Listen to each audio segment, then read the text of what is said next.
Berkis dengan NIM D201251024. Saya di rumah kerja Azhar Sitompul dengan NIM D4401251031. Langsung saja kita ke videonya.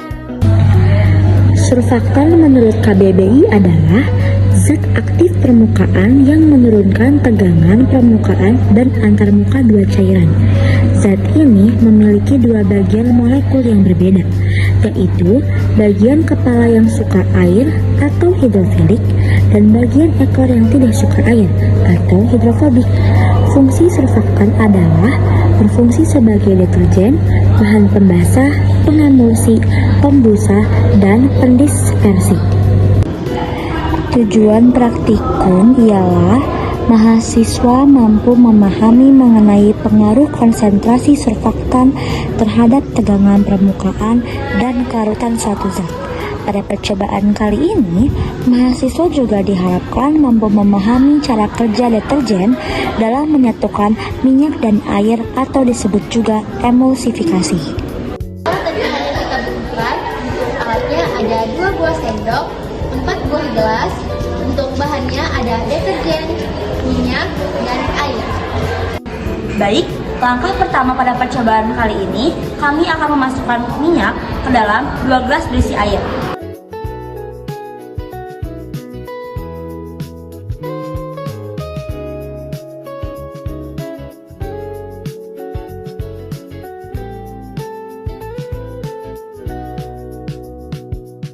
Kemudian langkah selanjutnya, kita akan memasukkan deterjen ke dalam salah satu gelas yang berisi air dan minyak.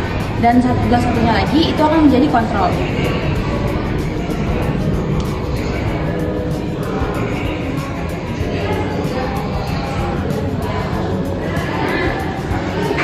Kemudian diaduk hingga campurannya homogen.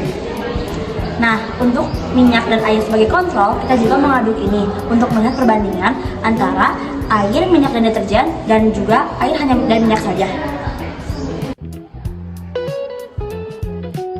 Setelah air dan minyak dicampurkan, dapat dilihat bahwasannya air dan minyak memiliki sifat yang tidak akan bisa menyatu.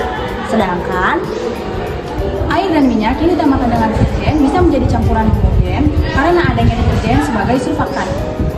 Dari praktikum yang telah kami lakukan, dapat disimpulkan bahwa air tidak dapat menyatu dengan minyak karena air bersifat polar sedangkan minyak bersifat non-polar. Berdasarkan prinsip like dissolves like, zat polar hanya larut dalam pelarut polar dan zat non-polar hanya larut dalam pelarut non-polar. Karena itu, air dan minyak akan terpisah menjadi 2 lapisan. Surfaktan pada praktikum ini berasal dari deterjen yang mengandung molekul dengan 2 sifat berbeda. Bagian kepala bersifat hidrofilik, menyukai air sehingga mudah larut dalam air, sedangkan bagian ekor bersifat hidrofobik atau menolak air dan mudah menempel pada minyak. Saat deterjen ditambahkan ke campuran air dan minyak, ekor hidrofobik menarik minyak, sementara kepala hidrofilik tetap berikatan dengan air. Akibatnya minyak dapat terdispersi dalam air dan campuran menjadi lebih stabil. Baik, itulah praktikum mandiri percobaan surfaktan kami. Semoga percobaan ini bermanfaat. Wassalamualaikum warahmatullahi wabarakatuh.